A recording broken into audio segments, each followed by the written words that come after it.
Mbote na Kinshasa, mbote na République démocratique du Congo mobimba, mbote na libanda ya mboka po balandaka Congo promo mikolo nyonso biso tokopesa bino kaka bambote parce que soki binote biso tozate e bongaka mbonda soki mobeti mbonda za kobeta bato baza kobina nde yebana ke mobeti mbonda na abeta ka mbonda makasi kopesa ye moko meme posa ki aza kobeta aza kobina tout comme biso na Congo promo lokola ba réaction ezouta partout ndezo pesa biso posa ya ko continuer ko réfléchir comment ya ko servir bino ko luka ba information pona ko pesa bino bon mais ça no boyebi ke nkumo za la kaye mokote to za la ka toujours na ndeko Michel ndenge lole monami no ba continue ko za l'ensemble ndeko Michel mbote kumu kivet mbote pe bato ba na Congo pomo na mkola lelo to pesi ba mbote na Congo na ba province na ba territoire na ba secteur na ba village pe bato ba na biso na libana ya mboka na Afrique pe na mokili mobimba via Best TV. Merci beaucoup tokopesa pe mbote na DG Patrick Chioyo boss numéro 1 oya pesa biso institution munene lokola Best TV ba mbote belé na conducteur ya Congo promo ya lelo tokosolo la disparition ya ndeko na biso ancien ministre ya transport Cheribe Okende tokolobele la pe clôture ya dépôt ya ba candidature ba député national tokolobele la pe arrivé ya ba candidat ndenge baza ko kita pona ko kende ko déposer ba candidature na bango banani baza bien reçu banani baza bien récité rôle ya Congo promo dali ko servir bino tokola kisape arrivé ya Félix Boseko tandenga kitaki na boende babenga ke kolo moins cher bokolanda yango bokolanda pe réaction parce que eteni ancien ministre ya santé mona ya Équateur mona ya Grand Équateur précisément na province Atwapa akitaki pe tokolanda ba réaction à population et puis tokola kisape sorti à liste ya Équateur province ya Équateur ou eda géré na bo boloko bolumbu IDPS atide libisio liste ya bana ya Équateur au baza ba candidat ya IDPS ndeko Michel Lwangi ancien ministre ya transport Cheribe Okende akufa disparition na yeta ngoyoka kya sala ki ndenge ni depuis moi conseil ndenge bato baza ko kufa boy. Merci kumu kivet na d'abord ya liboso tozo présenter condoléances na famille ya ministre Cheribe Okende, condoléances na bakonza mboka, condoléances na peuple congolais, condoléances na bato oyo baebaki Cheribe Okende, un monsieur éloquent, réflexion kitoko, très intelligent, syntaxe na yo zoka zolo ba français ya malamu. Donc et puis c'était un pacifiste. Il n'était pas un belliciste, donc invente la guerre, donc azaki toujours modéré. Donc quoi prendre liwa ya ministre oyo quand même asali makambo be na ministère ya transport depuis à Kotagi tout ça, donc c'est une mauvaise nouvelle pour na Congo, pour la démocratie na biso. Alors toko senga kaka banquette et salama, ce qui est sûr, ce qui est important c'est que non toute la classe politique congolaise et la société civile ba condamner acte wana ba lobby que non et nani c'est un assassinat. Assassinat ça signifie il y a une préméditation et que à la soit tout décider de bomayer ou préméditation ça peut être que une arrestation qui a été mal tournée et même mutunaliwa mais que ba service à l'état du gouvernement va décider que non nani ils vont mener une enquête pluridisciplinaire avec les institutions yoso na mona pe na compte rendu à vendredi à conseil des ministres avec que bazo senga Belgique et à quoi porter solution pour la enquête ya honorable Cheribe Okende pour mona parce qu'on ne peut pas tuer les gens comme ça. Donc mudala muki abomi bato tout ça insécurité comme na mboka on moni même bata ba no ba ko la kisa na ba télévision ça devient comme un spectacle oh ba ndeko la kisa awa oh bazo enlever bato tout ça non. Nous devons vivre paisiblement. Bango ba sanction makasi condamné à mort. Non, ba sanction malamu makasi mais ça n'a pas été pédagogique pour ces wana. Bazoti au moins un criminel patenté azo c'est à la télévision. Ah non, bazo betele maboko. Non, moi na mayele et tout ça. Non, bazo betele maboko te. Ndeko Michel, to féliciter justice na biso na domaine wana côté wana. Omoni kisi ya ngungi. Ba desina PC ba desina ngungi PC na ngungi sina peso ba moni ba kanisi ke ba saleli bango publicité or que ki sone yeko boma bango za lokola procès wana bango ba kanisa ki ndenge ba mesana ba kei ba bimisi bango mais procès autorité justice ezala qui très sévère ba condamner bango à mort. Oui. Il faut féliciter. Non. Ya banda ko seka ba kite ke moto non, zo. féliciter, c'est-à-dire que to féliciter acte donc na souka ya procès sanction ezaki sévère, Oui. peine de mort, une sanction sévère. Mais au moins une procédure judiciaire Et puis sanction moko ezo mérité na bango. oui, y a, mais au moins une procédure judiciaire na biso awa basala ba paie le niveau ébélé. On se comprendre. On peut condamner quelqu'un à mort le long na tribunal de paix. Liberté ba peut ça a comme na TGI na tu vas na grande naissance, à ça l'appel, a comme na cour d'appel, à ça na cour d'appel na cassation, qui même na cour constitutionnelle. Donc au moins na ba ici. On a ba permettre quand même ba criminel na modèle on a ba ça ba. Non mais oui, c'est ça la procédure. Ma ben yango yango na c'est-à-dire que non, bato on pouvait même na niveau code pénal, muto asali crime décent, muto asali détournement. Soit ba condamné que ça soit une condamnation définitive. Bon peut c'est temps ya ko ça ba penalité. Parce que na appel wana ba komona est-ce que ezala qui est donc beaucoup de questions vont intervenir bien que c'est une sanction nani sévère ndenge salami mais cela ne veut pas dire que non procès ici non ba tona ba aucun appel ba aucun tribunal ba aucun cour d'appel ba aucun la élection nouvelle stratégie de ba député sika ba ko voter pe loi que ceux qui ba condamner mutu abomi mutu na peine de mort recours exaté. Ça c'est une bonne proposition. Donc parce que au moins il y a ba petit net ba to procès on a bino ba kanganga cette fois. Donc il y a un problème il y a ba juge. Oui. Ba juge ba la responsabilité bango, ils appellent un problème il y a procédure, un problème procédural. Procédure aux opérations mutu donc à supposition il va condamner on est peine de mort. On comprend? Ba condamner on a peine de mort. Ce qui est une décision définitive. Chaque année chef de l'État ba ça ba mesure de grâce. On comprend? À supposer que on va condamner bango ya souk. Ce qui chef de l'État sali na mesure de grâce. Bato bazali peine de mort ba remuera bango na prison à vie. Mais généralement baloba que non ceux qui bato bazali ma crime décent ba za concéder de moment na bango ba tie na bango na prison à vie. Au moins après moi nini ba comme na 30 ans, au moins ba comme na 10 ans, au moins ba bimi. Donc code pénal de kolobi wana neti ba on sous-attaque ba élection goya ba yezo salama ba modifier que ceux qui ba condamner yo détournement des deniers publics. Pour même respect humain na mboka. Batu babanga koboma batu pamba babanga babiloko wana il faut vraiment basala ba loi wana na assemblée nationale. Ba qui dit sa procédure donc mudasa l'appel té so il va condamner c'est que ceux qui non ba ils sont compétents oui mais basala musala ba kende pona ko condamner moto avec nani ezala que non une condamnation au mutako sala té au-delà de tout raisonnable.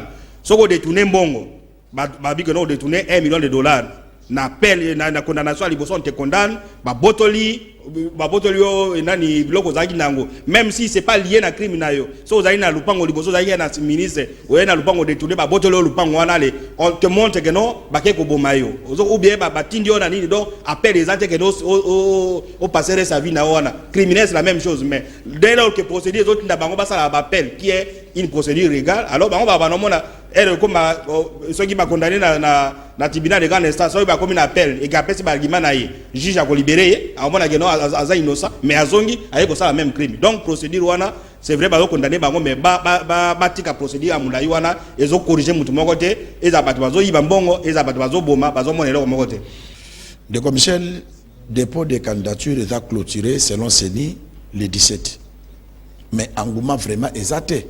Est-ce que bada sûreté que c'est à ça la sous-prolongation parce que engouement vraiment ils attendent à dépôt de candidature. Tout tu as dit dimanche, tout au plus lundi, et c'est à lundi. Mais en attendant, il y a un problème, il y a un niveau mi-balé. Problème, il y a un candidat, il y a un problème à Basseni.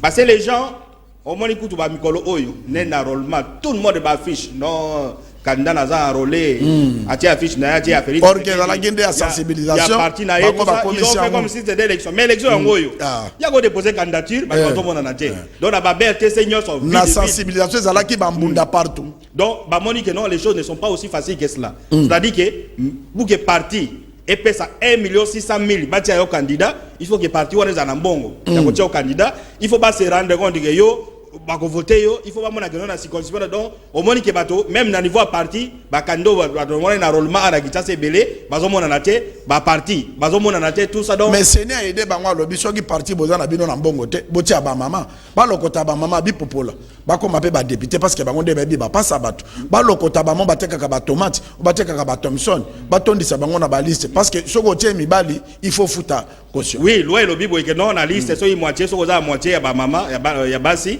au foot à caution la circonscription est 16 moi tiens moi sur au foot à caution mais même malgré ça ma parti politique donc comme on va sur élection on comprend qui nous sommes prêts pour aller aux élections en 2023 mais il y a déposé candidature aux OYAT alors au moins que non même la Kinshasa on ne sait pas alors ni les OLEC donc responsabilité de parti politique donc balobaka mingi balingaka élection mais babanga élection surtout ce qui est comme na candidature pour on a des clôturer ya gola qui ça ko déposer mutu moka monalité aussi pour la CENI CENI parce qu'ils sont habitués que chaque fois que le Sénat a ça la dépôt candidature à rallonger à quoi 2 semaines mais elle a ça 2 semaines ils ont impacté dans le calendrier naï vous comprenez et c'est si oleki alors et puis bango des aboyés même l'expérience en 2006 2011 bataille à parti au pouvoir neti na 2006 so yo mona yi 2011 so ka PPR a déposé ma candidature babi que non c'est une procédure irréversible vous comprenez en tout cas il nani Sénat ou a clôturé babanga parti au pouvoir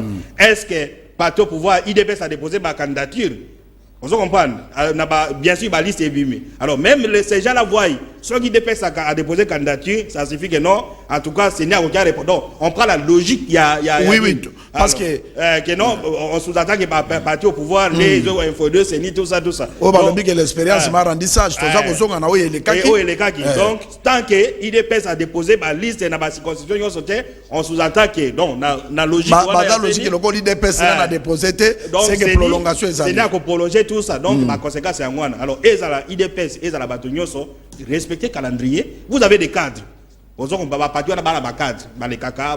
avez l'argent pour payer une caution bien qu'on remplit formulaire c'est un problème donc comme au banga na élection donc la paire maintenant c'est IDPS quand même ça pèse déjà la liste n'est parce que très bientôt Kalatozo Tanga na province Équateur province à toi pas Felipe Seko Tabasi ba kiti ba kotala yango vous avez dit qu'il peut travailler. Oui.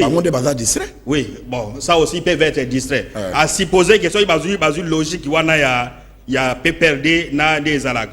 Ce qui peut signaler que non, joue à dépôt de candidature n'a clôturé. Sous lundi. Lundi, clôture définitive. Quand viendra-t-il? Donc, mais ce n'est pas sévère. Après les TV va dire que ba moni président Seni asali boy moment yango donc il y a une élection même candidat moko asala parce que yo Seni soko prolonger isusu au moni que non oza tenir parole na yote on peut ça bango une semaine on ko prolonger sur une semaine ainsi de suite donc non détail monsieur pe bango pe ba candidat ba mona Seni loko les commerce et comme lié à commerce azoze la batuba ya kotika mbongo po bango ba se réjouir ko katambala moko te fa pesa bango 2 semaines po ba retardata ba ya ko pesa ka mbongo ekota na Seni mbongo wana mbongo Seni te mbongo na ba devesa kango na de Gérard eza attaque ça de Gérard mais ye Seni sikonde à la parole à la question, il n'a pas de calendrier, même si l'IDPS n'a pas déposé. On parle d'IDPS d'un parti présidentiel. Même parti Union Sacrée va déposer, je clôture la réception des candidatures. Mais ils ne font pas, ils n'ont jamais fait en 2006, ils n'ont jamais fait en 2011, ils n'ont pas fait en 2018, ils ne feront pas en 2023. Alors, conséquence c'est ça que non et qu'on a un impact sur production habitude de faute qu'on imprimer comme ça tous ces retards là l'état bas ça là recours l'état coût constitutionnel là donc on est parti pour peut-être 1 ou 2 mois supplémentaires par rapport à calendrier Seni. Merci de commissaire Luangi IDPS à l'alité parce que homme fort il y a IDPS na province Équateur Bobo Boloko Bolumbu mais c'est le gouverneur bana mbandaka babenga keka vidéo kombo ya Bobo Boloko ebunga tolanda retour parce que mon amboka omelaki na Kinshasa zongaki nini bana ya Équateur en général et mbandaka en particulier ndenge bayambaki gouverneur de la province Équateur tolanda bongo tozonga. Ce long voyage hors la province l'a conduit à Ngabé en République du Congo où ensemble avec ses homologues de Maïndombe, de Sud Kivu, du Congo central et de la ville-province de Kinshasa, ils ont participé à la commission mixte entre Congo-Kinshasa et Congo-Brazzaville sur la gestion sécuritaire de frontières qui sépare les deux pays.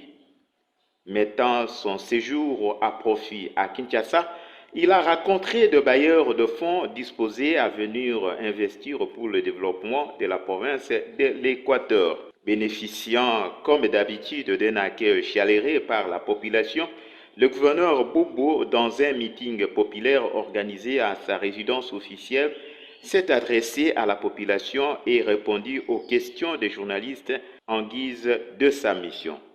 Awa nakendaki mobembo na mission officielle. Tozalaki 5 gouverneurs au babengisaki biso kuna pour na kota la frontière na biso pour ezali ko kabola biso na Congo Brazzaville ndenge tokoki ko batela yango. Tosilisaki kuna na kei Kinshasa mais na monaki awa misala ezali ko tambola te. Nde na moni bakonzi ya Kinshasa ya présidence, ministère ya finance, OVD na architecte nde bapesi bango misolo ke goudron oyo bazali kotia kolongwa na aéroport donc pleine na biso ndenge lingala ezali koloba ti na libongo ya Onatra basala ba terrasse pe batia ba goudron pe basinise ngai babi wa moto ezali kosala suivi landela bato na société wa. Merci ndeko Michel Olandi retour à Bobo Boloko Bolumbu mona mobali oyo vraiment ako bouger IDPS ça trop sûr que bandaka ba ko voter Bobo Boloko. Bon, ça c'est une vérité indéniable. Dans la circonscription électorale en Bandaka, vous comprenez. Bobo a un siège. Oui. Vous comprenez. Il y a 2 sièges dans Bandaka. Donc Bobo a un siège dans Bandaka. Donc il fait député. Asai pe ba misa na Bandaka tout ça donc Banda Équateur est allé Équateur le seul gouvernement Banda démembrement ya gouverneur kokokana na Bobo gouverneur asali makambo ebele donc Bobo c'est azala siège assure on comprend na Bandaka tala kei na ye ndenge ba yami ndenge zongaki façon azala na bato on comprend. Ce n'est pas un gouverneur à la distance, vous pouvez l'appeler, vous avez le téléphone, vous avez maman, tout ça, et ça lié, mythe au non, pour Nabiso, pour disons. Place Mouinde Kota na Bandaka, te ya kotisi ba minda ti na ba fin fo ya Bandaka. Il y a même certains images peut-être partis au lycée, au non, un quartier ya Bandaka côté ya ISP, bazara na Nzelate, à tout kotonga. Place au moment où il était à Kinshasa, à Sali tout ça donc.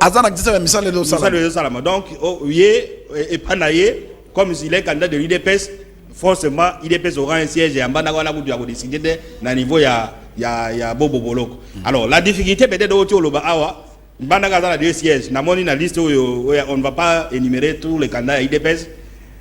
Bandagana a 2 sièges, Baché Koumou Robert, au na Congo Promo. Na Bobo Boloko na 2 sièges. Il faut autant en délister. Non, on ne peut pas lire toute la liste. Tout le temps, mi balé à rien que Bandaka. Bandaka a 2 candidats de PES, Bobo Boloko, na Koumou Robert.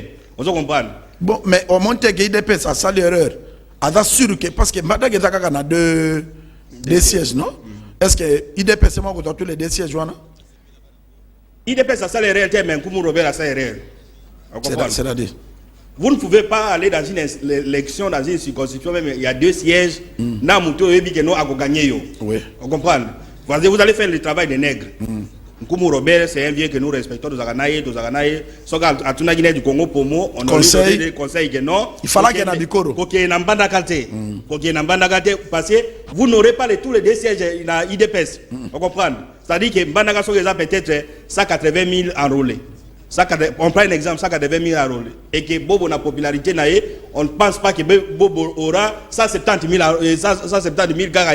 Non, Bobo peut avoir peut-être 50 000, 60 000 et automatiquement, Nani Koumou Robert à Katani. Donc ce n'est pas une erreur, il y a IDPS, c'est une erreur, il y a Koumou Robert. Est-ce que tant que ba candidat batuna kapé ba idée ya ba candidat ou bien parti muté décider que non de commissaire Totio na Kinshasa bien de commissaire Totio yoboy non peut-être parti muté poser soit parti ont décidé na ba circonscription c'est une erreur c'est un candidat lui-même abike ngai na Monique naza fort na Lukunga par exemple tianga na Lukunga mais les partis ne peuvent pas les mettre na Tchangu so ko tie na Tchangu et qu'il y a na Tchangu tia ça un travail de donc à ça il est côté donc en tout cas, la élection, il y a Koumou Robert, na Bobo Boloko. Les 2 n'auront pas les 2 sièges en Bandaka, donc un va gagner. C'est sûrement ça sera Bobo.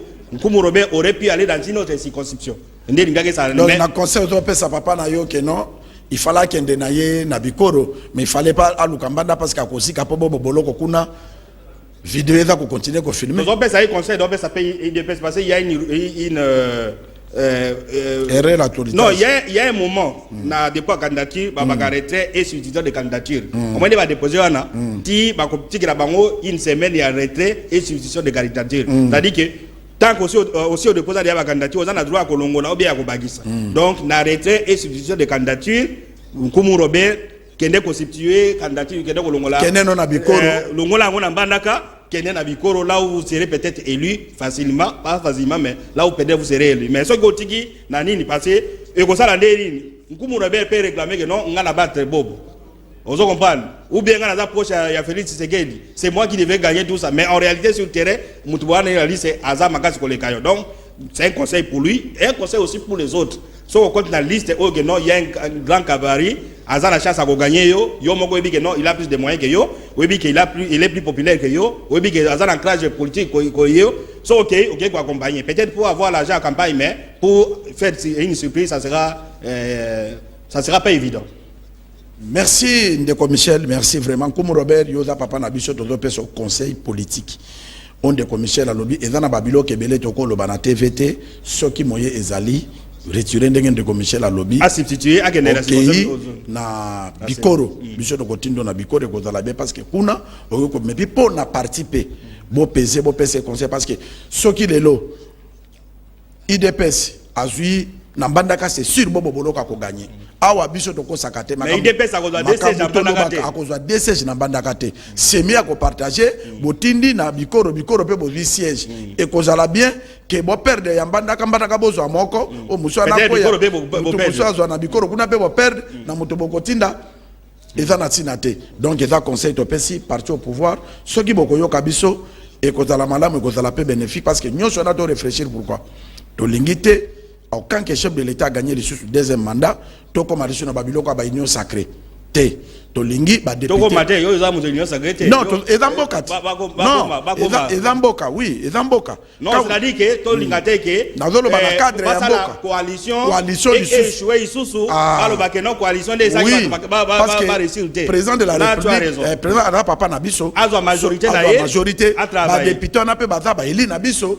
Donc azwa majorité na ye a travaillé pour na Congo et kende liboso to lobaki na bino awa ke makambu tozo loba ba numéro na biso na to tiango en 20 tozwa ka ba réaction ya population to kende na province ya Équateur boko limbisa biso parce que ba image to lukeza amateur Olanda Feli Boseko ta candidat ya IDPS na Bwendeville akitaki bota la réaction engouement oyo ezalaki toke Bwende bongo tozonga.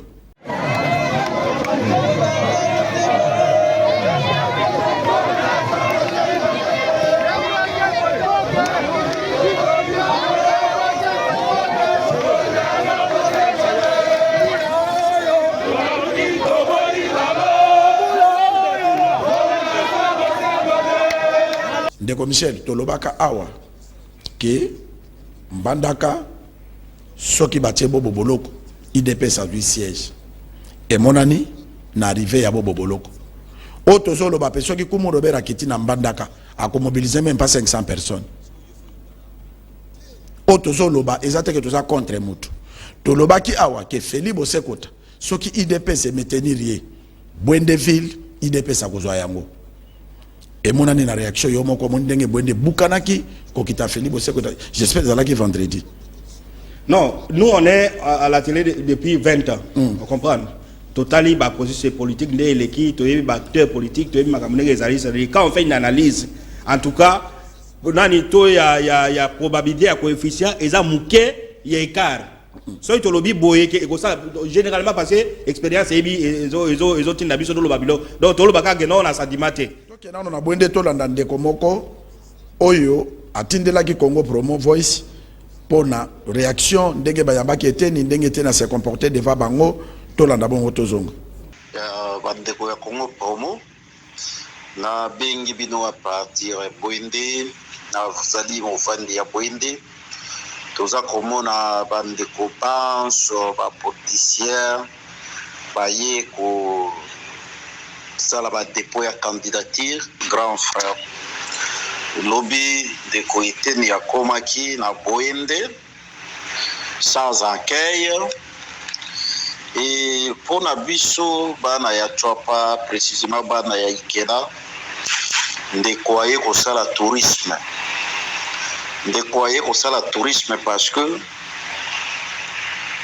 c'est un djika en vrai terme ya biso ba yanke aza djika aye na ye kosala tourisme na mboka ya bakoko na ye, aye kotala Ikela pour sa première fois, Chwapa pour sa deuxième fois, aye kosala tourisme.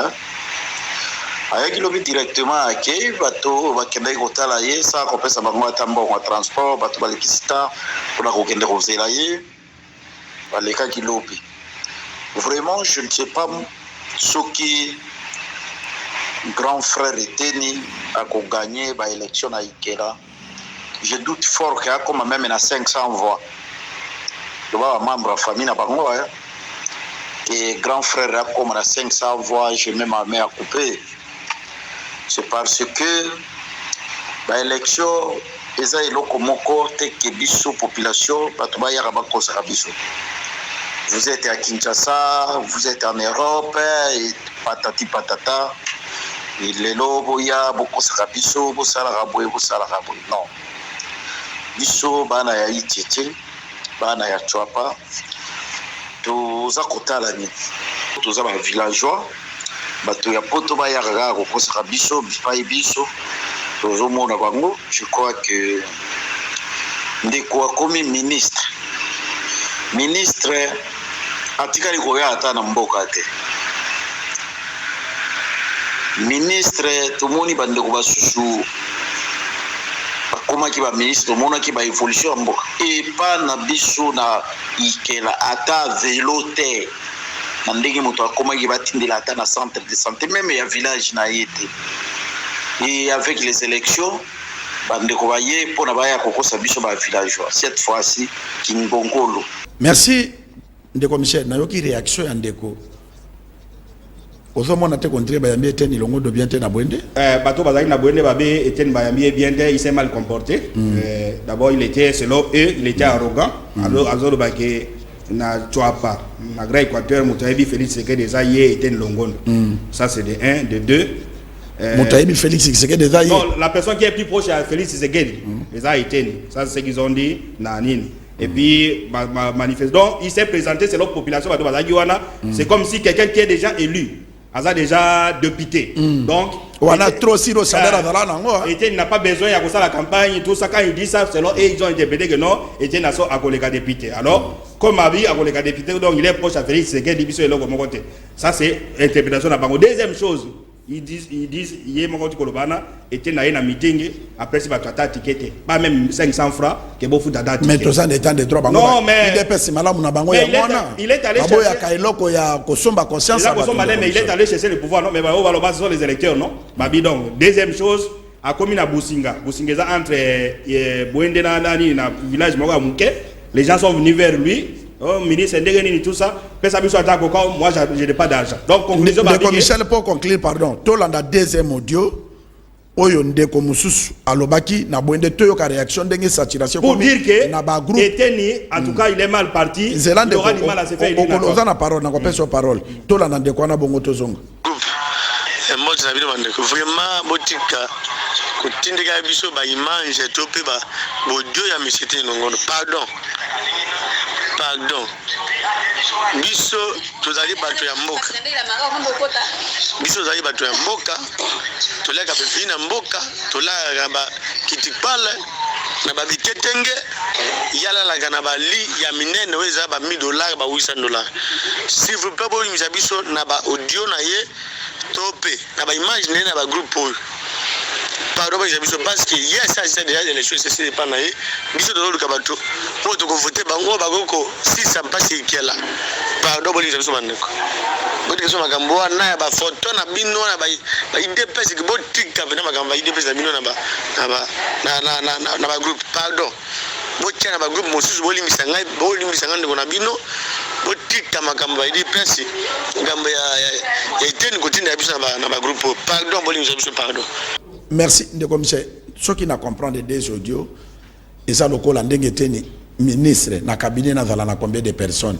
Parce que ça le col bazolo bano était comme que ministre a sunga kabana ikela tebo, mais ça qu'à 2 personnes on a. Est-ce que 2 personnes on a des bazos représentés par l'électeur non ça ikel? Non, mais les gens confondent quand on vous nomme ministre, vous êtes un ministre de la République, mais vous avez votre circonscription, vous avez votre province. Était ni nommé ministre à santé, Il aurait pu, il est arrivé une fois, il a lobby une fois, mais qu'est-ce qui manquait à Etienne Koko Manamboka naïe, na territoire naïe. Vous comprenez? Qu'est-ce qui manquait à Etienne Bamonageno? Nous avons eu un enfant, l'un de nôtres qui fut ministre de la République, a aidé Bissot de son attaqué, ministre de la Santé. Donc, il ne faut pas prendre les gens comme... Mais donc, il y a une équipe d'avance qui a été na Bwende. Na sensibiliser bato pe bayamba été na fait akomaka na so apesa bango loko ke bazo reconnaître donc ils sont ingrats à moins qu'apesa go apesa bango de donc en tout cas il a du mal, il a du pain sur la planche.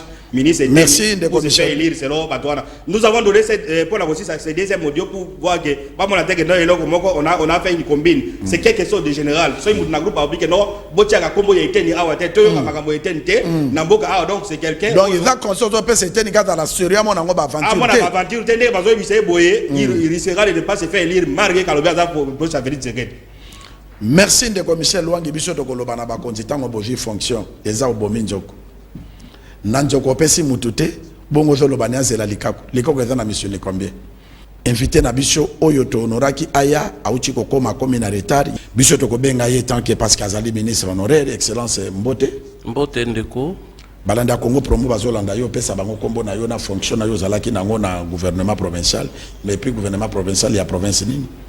Oui, merci pour na pesa nga baloba kombo na ngai maître Norbert Adambu Magbo na zalaki ministre provincial en charge des infrastructures, travaux publics, reconstruction, transport, voies de communication et désenclavement de la province na province ya Mongala. Boni sikoyo kuna na Mongala musala ndenge nini na yoki olobi na passé na zalaki se kozali susute. Oui, na utaki ko démissionner. Au démissionner be mine gouverneur alongoli one compétence. Non. Mokanda ya gouverneur ya kolongola ngezali te oyo ngai nde otambola mboko mobimba o pe bino bomoni nde bobengi ngai bomoni pe mokanda oyo gouverneur akomita longoli ngai. Non parce que batone bazolo balobino balongoli yo yango yo panzi mikanda ba position na démission yango zo tambola olongo bango balongoli yo te seno yo moko lobi o démissionner pourquoi parce que batie yo pour gérer mboka yo ka ba fonction au gouverneur a personne ko zalaki proche à gouverneur mais pourquoi okoki ko démissionner.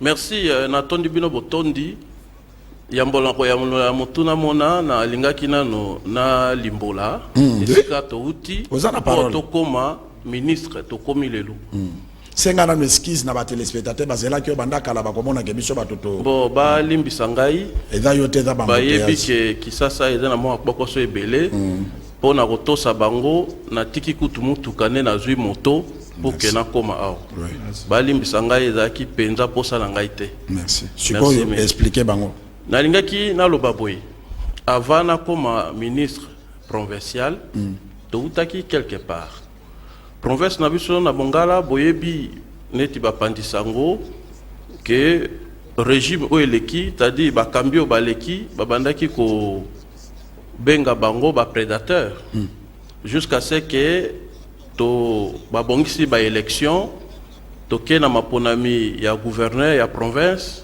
maponami yango ezaki pe kati boyebi memaki bisoti na ba conseil d'état wa moto ya zui 6 voix bima na sika na moto ya zui 13 voix ezaki etumba moko monene pour information na bino avant même na koma ministre pour na relaxa bino ke tozaki na souci ya kosunga province na biso ngai nde mutu bakangaka nga na esika ya ba député na aéroport tant ba député ba ye Kinshasa ngai lokola Moi Mongala pona ko féliciter bango na zelaki ngongele kate na landi bango tina aéroport ya Njil pona ko tondo bango botondi na décision bazwaki engebene na ba orientation population apesa ki bango pour population pe alembaki nde population a telemelaki ba élu na ye ba député provinciaux que ceux qui vont sali choix oyo te biso na bino to koyokana te et puis ba député ba yoka kimbelela ya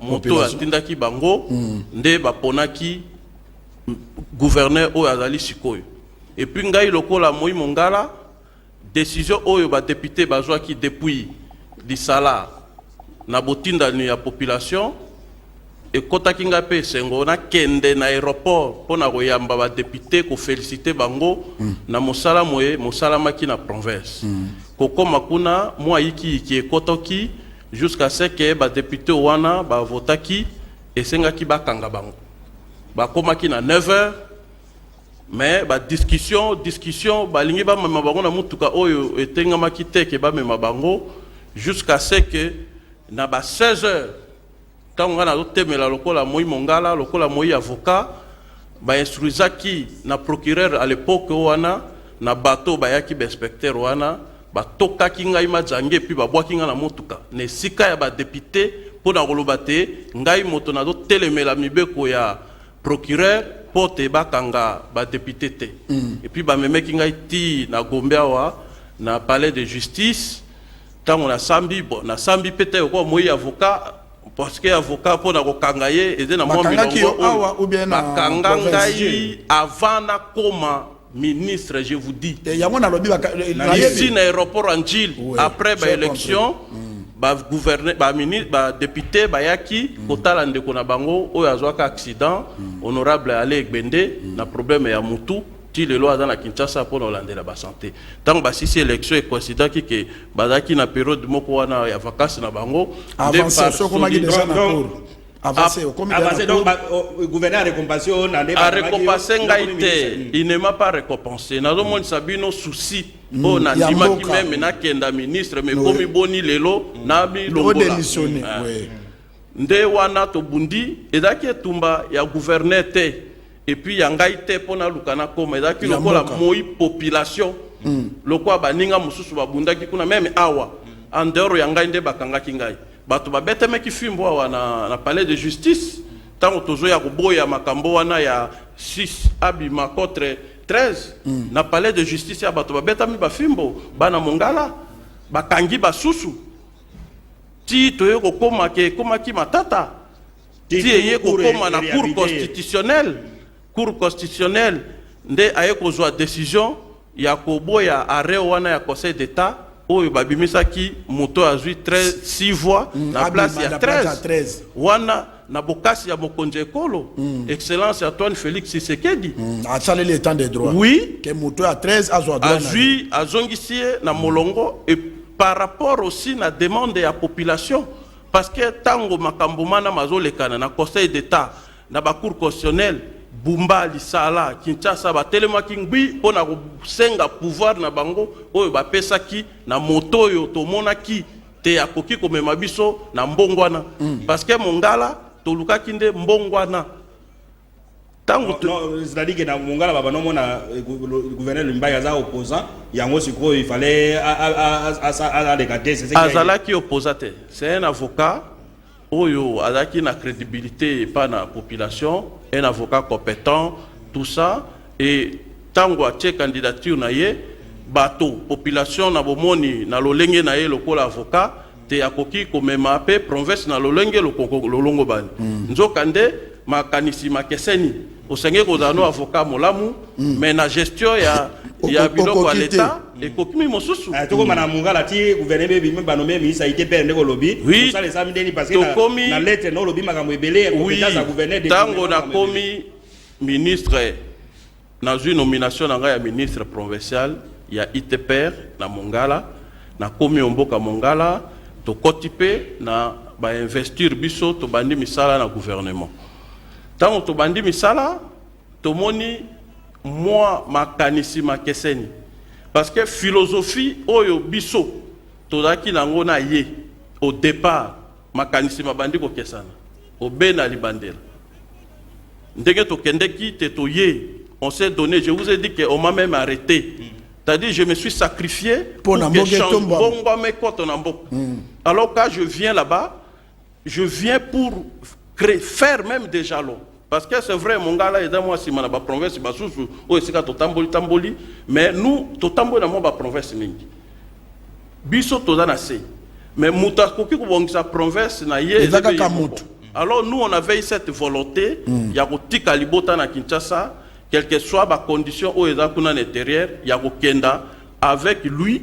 Tout ça là quelque chose. Même ceux qui ont ça les lots comme n'était, au moins tout tracer bas jalon bakoya sima ba monoke bilombe moko bazaki awa malgré la pauvreté basali quand même quelque chose oyo bango déjà bazwa biso neti ba modèle ceux qui baye ba continuer nango pona tombo mboka. Alors mosala et salami mosalamite kuna tozwaki mwa bokoso mingi mbongo ya province ezokende na mabenga ya mokonzi ya etuka gouverneur Limbaya. Oui, ngai na ko reconnaître comme ministre provincial ya ITPR oyo na mbongo oyo kota quand même na province oyo ya régie. Il y a une partie oyo bachaka na disposition ya gouverneur pour acheter la ministre pour na misala ya njela. Mais je dis devant mon Dieu et devant vous, depuis na koma ministre, même $1 bacha na disposition na ngate ke na zipata libulu. Est-ce que mbongo yaka? Donc alors mbongo ya bango il y a Kinshasa, il y a fonctionnement, frais de fonctionnement et yaka na moi mikakatano là c'est un problème général et daka na mongala te je dois être sincère. Mbongo wana nde bafuta kabiso ba ministre. Une partie aussi ça peut venir na ndenge ya net ministre ITPR, il doit avoir des moyens pour na kosala misala mboka. Net parce que fonctionnement na rémunération yaka. Non, kuna tozwaka kaka frais de fonctionnement oyo bazwaka une partie on donne au ministre. Moi je ne suis pas au niveau de Kinshasa. Parce que baka wana nyonso ezali ya ezana Congo mobimba oyo mo ba retard. Parce que province na ba taxe. Même ndenge na bimi boye na bimi na moi et paiement, c'est-à-dire ceux qui ba foot awa boye 3e mars nde uti kokota oyo sengi ba futa biso. Eza retard oyo ya biso nyonso. Mais na ba province nyonso en dehors ya mbongo oyo utaka na Kinshasa province eza na ba recette oyo esalemaka ekotaka na régie. Na mbongo wana mongala eza pauvre solo mais eza pauvreté qui esengeli kozala capable ya kofuta ba ministre ya kotia na disposition ya ba ministre ba moyen mosusu bakende ba mission to pe ministre comme ya ITPR parce que moi libulu to en attendant misala minene salama ozu quelque chose au petit ministre que moni ba jeune moko ba bimaka volontaire na ba venir bazo sa misala ko kanga ba érosion moi quelque chose ou même $500 même 500 000 basaki banine.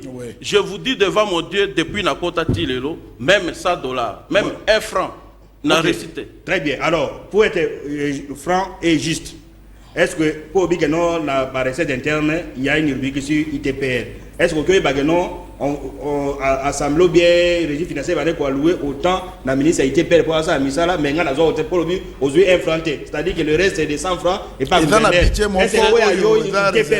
c'est-à-dire quoi? Moi je suis membre du gouvernement provincial. Notre chef, le coordonnateur c'est le gouverneur.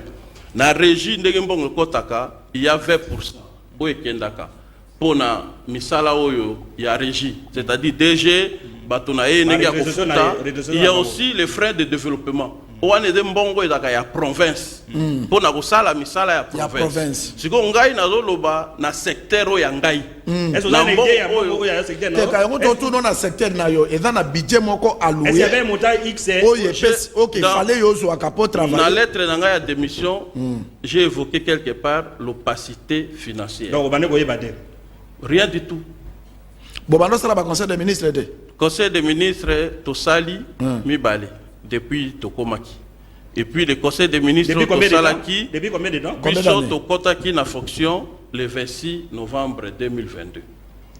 Donc j'ai évoqué aussi l'absence du gouverneur dans la province. T'as dit ma lettre, je n'ai pas évoqué. Vous voyez, depuis que nous avons commencé jusqu'à aujourd'hui, des conseils des ministres, les points inscrits à l'ordre du jour, on les trouve là-bas.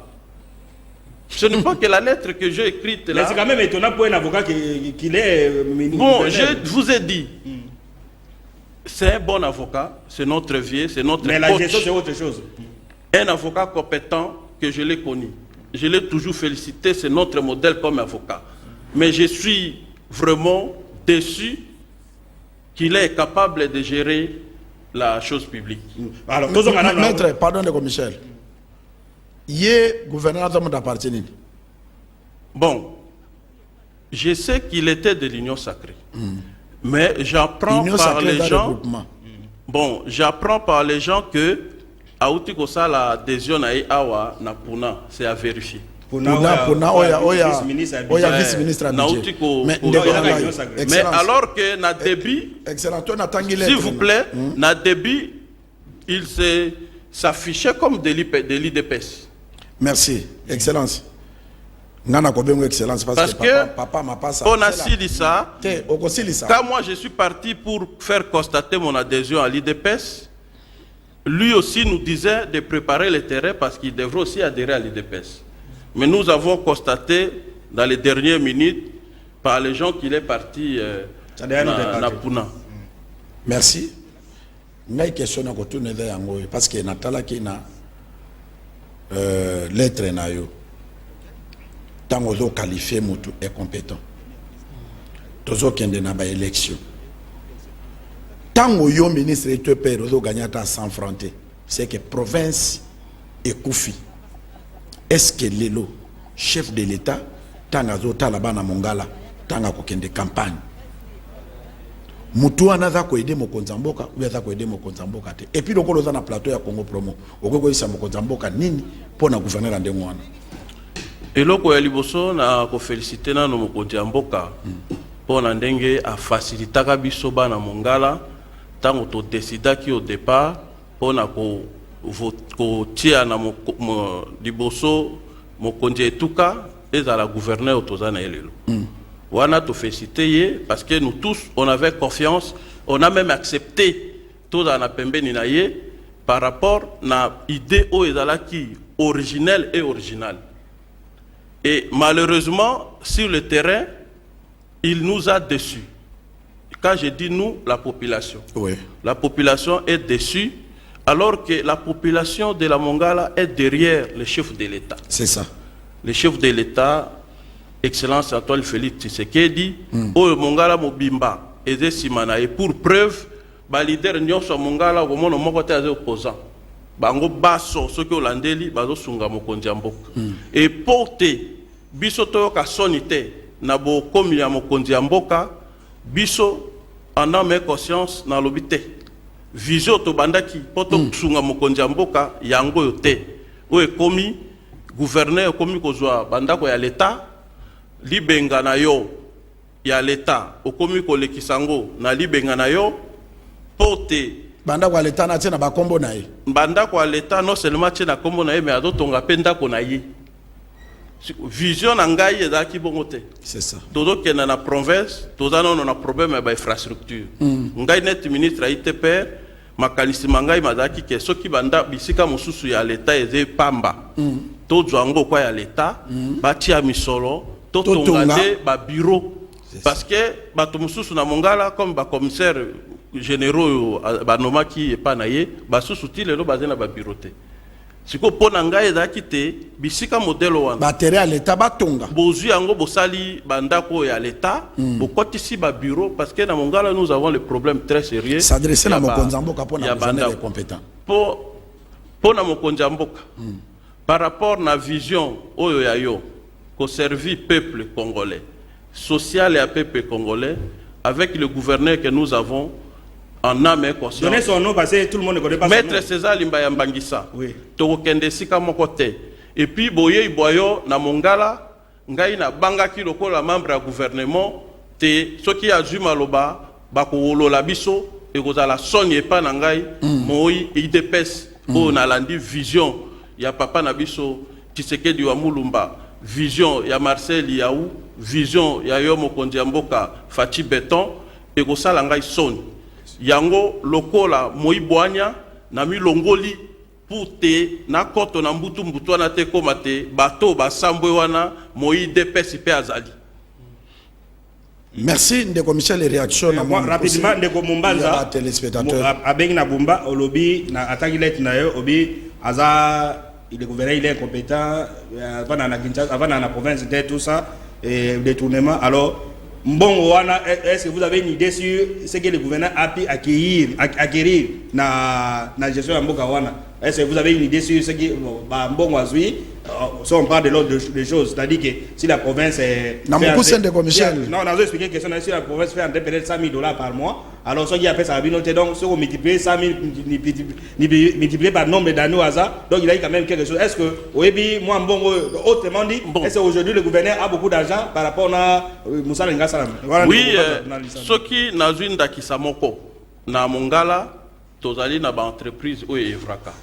Tozana na territoire ya Bumba, tozana PHC, na territoire ya Bongananga, tozana Booming, Grim, et puis na territoire ya Lisala, tozana Congo King. Ce qui n'a une d'Akisamoko, na Mboka, ya PHC na territoire Ongai na Botami, na Bumba, na société, oui. Par mois, j'ai appris dernièrement, même par les gens, tant que makele le moko bimaki na kisasa bazoti na mbongo te nde balobi mais ba recette o ya province et sengeli ko sunga pete ba ministre ba futa mabango baso ba membre ya gouvernement et puis et ça là moi quelques misala ceux qui tozwinda kisa même ya PHC par mois ba pesa gambongo ya province ba taxe na bango ba futaka c'est dans des 160 millions de francs congolais. Alors que chaque entreprise moko. Non, alors, 70 000 $. Alors que biso na frais de fonctionnement tout inde komata na ba 300 ce qui ba 50 millions. C'est-à-dire entreprise wana moko et dans neti mbongo eutaka na Kinshasa divisé par 2. Vous comprenez un peu? Alors si je prends seulement cet exemple là parce que les autres je vous ai parlé de l'opacité. On ne connaît pas comment mbongo ekotaka. Soto zuka kandakisa wana il y a PHC na 160 millions. En dehors, il y a des grandes entreprises, il y a aussi les grands assujettis. Ok, mbongo na bango et kota ka mingi. À partir seulement ya mbongo wana par mois, la province devrait fonctionner. Ndekololik, abengi na bongandanga alobi obi gouverneur na la province te, il fait combien de temps à Kinshasa? Après abi 1 mois. Pendant 1 mois, ça a combien de jours na Lisala ou bien na Bumba, na Kinshasa combien de jours? Vous avez compris la question? Bon, donner des précisions par rapport à jour banini et à moi passe. Mais tout le monde sait que le gouverneur ne reste pas à Lisala. Il est toujours en dehors. Alors, dernière question, si Ndeko avec na Bumba, abi mission politique non des années. Maintenant que vous avez démissionné, est-ce que vous êtes candidat, est-ce que vous êtes nini, ainsi de suite? Jusque là, pour travailler, pour la Rosungamboka et Sengo Zata candidaté. Au Sengo Zalaka simple, mais vous aidez la province. Jusque là. Après, vous avez la candidate, ce n'est pas ça la vraie question. La vraie question, la déception, c'est comment faire pour que la Mongala avance. Ce ne sont pas seulement les députés, les ministres, même les commerçants, même les gens, les taximens et tout ça. Une question, Yasuka, Ndekwabe na Bumba, Abi, Olobi, détournement, apparemment, Yomoko Moni, est-ce qu'il y a mon agaté, est-ce l'Assemblée provinciale à mon agaté, pour vérifier qui contrôle le gouvernement provincial. D'après la Kobongisanini, na Ekolobage, pas dans la Mongala, qu'on a IGF, ça t'est. Donc, il y a quand on a des personnes de contrôle. IGF, à la Kinshasa, à Kendakaba mission. Si j'ai une bonne mémoire, la Monique et IGF à communauté. C'était prévu que IGF à Kenda. Na monaki ba ordre de mission batumoko wana na ba réseaux sociaux, je ne sais pas si c'était vrai par rapport à ba question à 145 territoires au ngala daki ministre comme superviseur nango na ba question mususu wana. C'est-à-dire que assemblée provinciale, oui, moi j'ai été invité, on a adressé une question orale avec débat à l'assemblée provinciale. J'étais parti là pour défendre parce que la plupart des questions batuna kingai et dans la qui ba question oyo bambongo ya gouvernement central. Depuis que je suis entré, vous allez voir des images. Tout ce que vous voyez là-bas. Et d'aller, misala ya mbongo utana kisasa. Gouvernement central a financé. Et moi, comme ministre, comme superviseur, j'ai fait des lobbying sans frais d'émission pour que je sois même avec les... Non, mbongo, ce n'est pas à nous. L'argent là, c'est le gouvernement central. Oyo, à travers OVD, Office de route, Bazo Bongsanjela. Mais moi, comme ministre de tutelle, je suis obligé de superviser les travaux. Maintenant, gouvernement provincial na tournaye et sengeli atchela ngai ba moyen. Oh, il y a supervision. Oui. Il y a frais d'émission, tout ça. Non. Et comment bon gouverneur? Merci. Congo promo to ebisa kibino ke mokonza mboka alandaka Congo promo mingi. Tala na mongala parce que ceux qui toke kaka modèle wana na élection.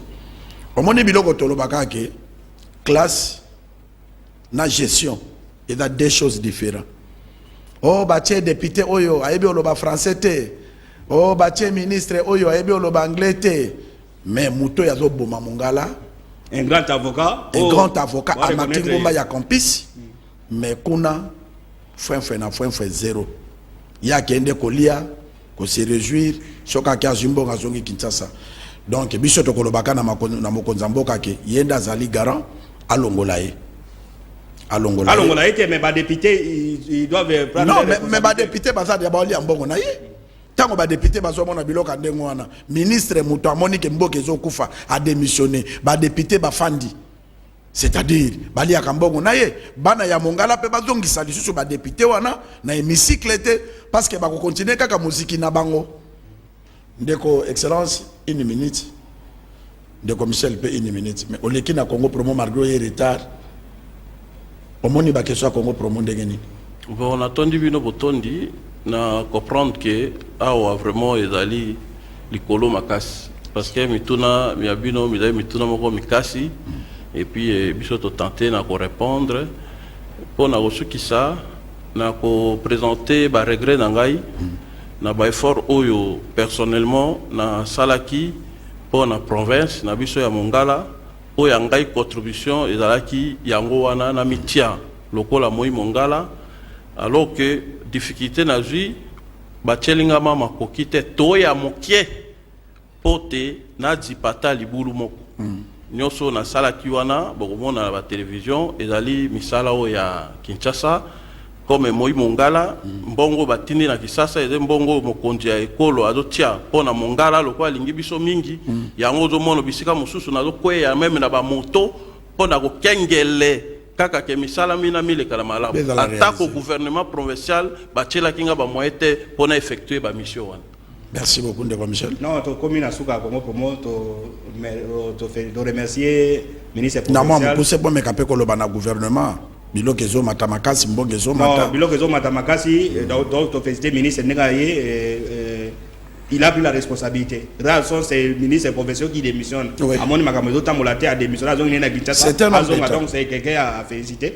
Ah bon, to ba na makambo to d'échange et curieusement banque centrale ministre de finance ayambaki azali to ika stratégie ministre yemo kwa kudazo comprendre to ça ndeni pour organisateur d'échange. Donc ils ne savent pas là il faut aboutir mais si vous soyez à comprendre de besoin de comment banque centrale to ezali na 23 yemo ka sali alinga a stabiliser to atia na 24 comme ça comme na 24 l'autre comme na 26 27 on sait pas comment vivre mais ça me kaka songa biso Nzambe kaka songa biso komuna Ndeko Michel bakoloba kaka na excellence que merci pour na kozwa temps. Bonne chance. Et puis félicitations bana ya Mongala baza reconnaissant na yo baza mingi te. Olinga ko taka na muziki wana ozotambola mwa 100 francs bazo futo bina kolongwa ndenge nini parce que mboka na biso bamonaka soki bazo futo 100 francs olongwa te po vino esuki batrobo lokola bino baza mingi te bana Mongala pe mato ekufa te misupe ekufa te bamoni oyo linga ko sala pe na ndenge o démissionner vraiment oza homme d'état Congo eza na besoin bato lokola bino na kopesa pe mbote na balandi nyosa Congo promo ke to komi na moment électoral biso to kozala très sévère pour na ko lakisa mokonza mboka banani baza capable pona kotambola na Félix Tshisekedi Tshilombo nkomuna Ndeko Michel bazali bale o bakanga mabokete bye.